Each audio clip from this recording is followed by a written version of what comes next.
sitting here with Friberg. You know, we're talking about Anuj being a Nip fanboy, and you were on that team for 5 or so years. Is it, when you look back on it, is it weird kind of being that guy who you went from Nip to Optic, now Heroic? Has your wheels kind of settled down? Do you feel like Heroic might be another long-term team? Is that even a healthy way to think about it? Yeah, for sure. I mean, I don't really want to play any short-term teams. I think that some people might have had difference. Like in Optic, I felt like, Mogis probably felt like this wasn't his final destination unless we were really good. Same with some other players. But when I join a team, I'm a team player. I always want the team to play well. And I think that with Heroic, we have a lot of talent. We also have some experience in me, Madi, and Rubinho. So the talent from like Nico and Ezetag will get us really far, I think. I think that we have the right pieces to have a team that will qualify for the playoffs, have the shot of winning tournaments. Sure, we're never going to be probably the favorites within the next few months, most likely. But we definitely have a team that we can build on, long-term building, getting everything working, and looking at how CS is today. It's definitely possible. People don't play so tactical. People don't play smart CS anymore. They play a lot of individual skills. So if you utilize your nades and play more as a team, I think it's definitely possible to build a winning team. It's crazy looking at you. You've been in the league for, 6-7 years now, yet you're only, 26, 27 years old, right? And so it's crazy going onto a new team and considering, hey, you're the veteran, right? You're coming in, you bring in all this experience. How has your role differed now from your time on NIP as to being on Heroic? Like, what is your roles and responsibilities now for this team? It's obviously very different because, at least in the start of an IP, I was the unexperienced guy. Like, I was the guy who I looked up and I listened a lot to my other teammates. Now it feels like I have more of a dad role in the team where, I take care of stuff. Even like inside of the game, I do help out with some mid-round calls. I tell people like, have fun. This is just a game, relax, don't be nervous, whatever. And yes, that we play our game that we have practiced, that we don't start doing weird stuff that, can happen in high-pressure situations. So I think I bring, as I said, both in-game and also outside of the game, I try to keep the group together and act as a leader in some way, even though I'm not team captain or anything. I just, try to bring on the experience and what has been working for me in the past, that bring it on to this team.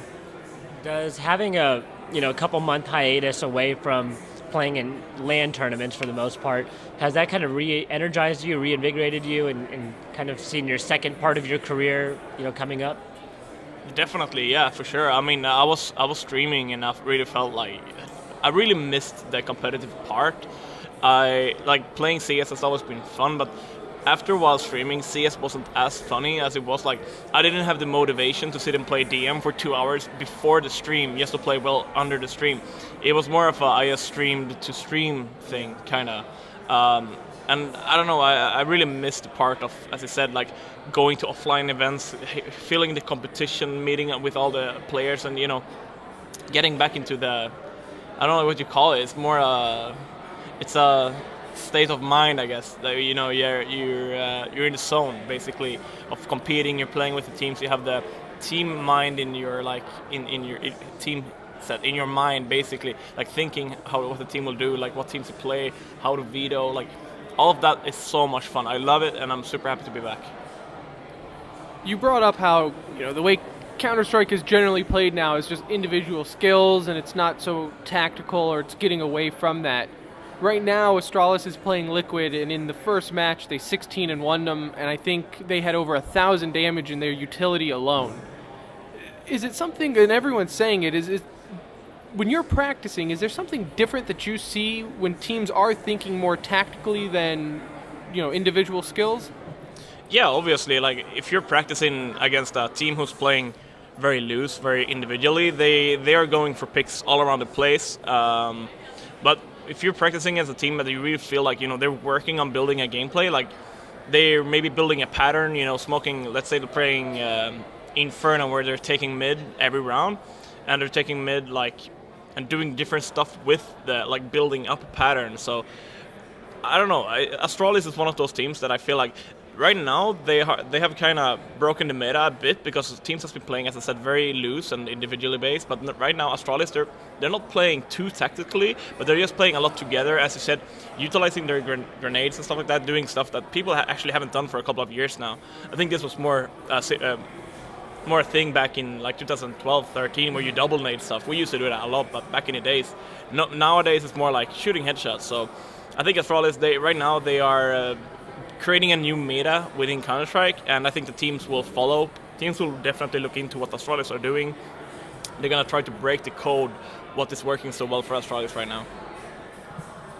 With the, you bring up meta and how they're doing the play style.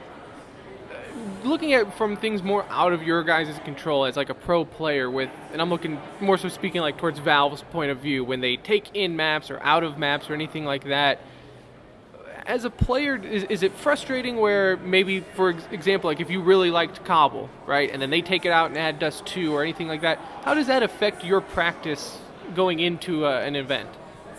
Obviously a lot. I mean, I just remember back in days when we had, when I played with NIP and we were super good on Nuke, they removed Nuke.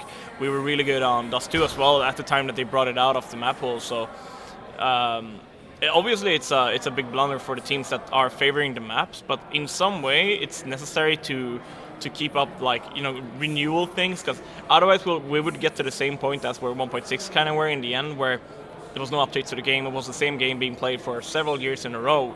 People are going to lose interest in that. Like, as long as they're doing new stuff, people will always be conservative, right? They like how the game is. They don't want too much change. They just want to play it. But in the long run, I think it's really healthy for the entire scene, both the casual and the competitive scene, to get some new maps in the map hole.